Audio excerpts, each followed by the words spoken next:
So let's see the question. यहाँ पे सवाल है which substance is having molecular solid.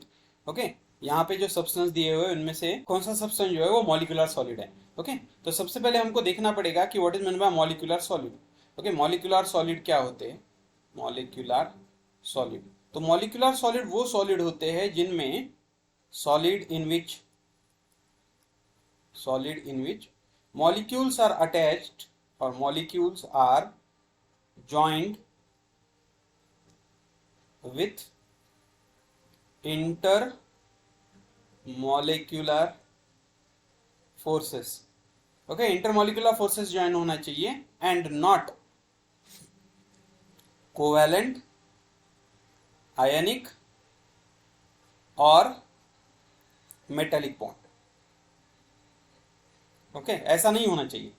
तो फिर हम देखेंगे, अगर पहला स्ट्रक्चर हम देखें तो वो है ग्राफाइट। Okay, graphite. अब ग्राफाइट का स्ट्रक्चर में, तो ग्राफाइट का स्ट्रक्चर अगर हम निकाले तो ग्राफाइट का स्ट्रक्चर कुछ इस तरह का होता है।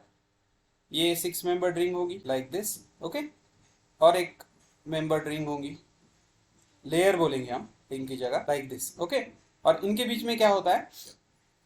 वंडरऑल फोर्सेस होते हैं। ओके, लेकिन यहाँ पे अगर हम देखें तो ये कार्बन है, ये दूसरे कार्बन के साथ कोवैलेंटली बॉन्डेड है।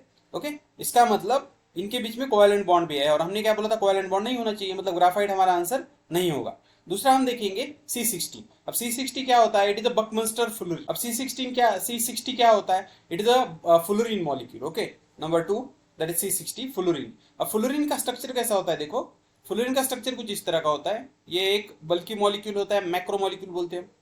सेंटर में एक क्या होगी? 5 मेंबर्ड रिंग होगी, और उस 5 मेंबर्ड रिंग को 6 मेंबर्ड रिंग्स अटैच होंगी लाइक दिस। ये एक लाइक दिस। ओके, और ये आगे कंटिन्यू होता जाएगा।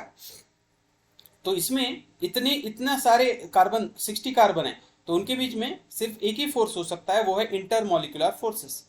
इंटरमोलिकुलर फोर्स, तो यहाँ पे ना कोवेलेंट होता है, ना आयनिक होता है, ना मेटेलिक होता है, मतलब ये हमारा करेक्ट ऑप्शन होगा। लेकिन फिर भी बाकी बचे हुए देखेंगे हम। थर्ड ऑप्शन जो है वो है गोल्ड। हमको मालूम है गोल्ड क्या है? एक मेटल है।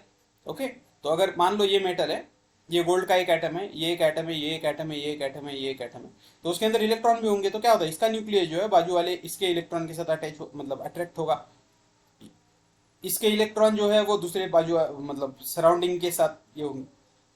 तो इसलिए यहाँ पे मेटालिक बॉन्ड बनते हैं, इसको हम बोलते हैं मेटालिक बॉन्ड। तो ये भी मेटालिक बॉन्ड है, तो ये भी हमारा मॉलिक्यूलर सॉलिड नहीं होगा। और फोर्थ जो है, फोर्थ ऑप्शन अगर हम देखें तो फोर्थ ऑप्शन है दैट इज Ca3PO4। ओके, अब ये देखिए बोलते हैं Ca3, Ca के ऊपर क्या होता है? +2 होते हैं, PO4 के ऊपर क्या होते हैं? 3 माइनस होते हैं।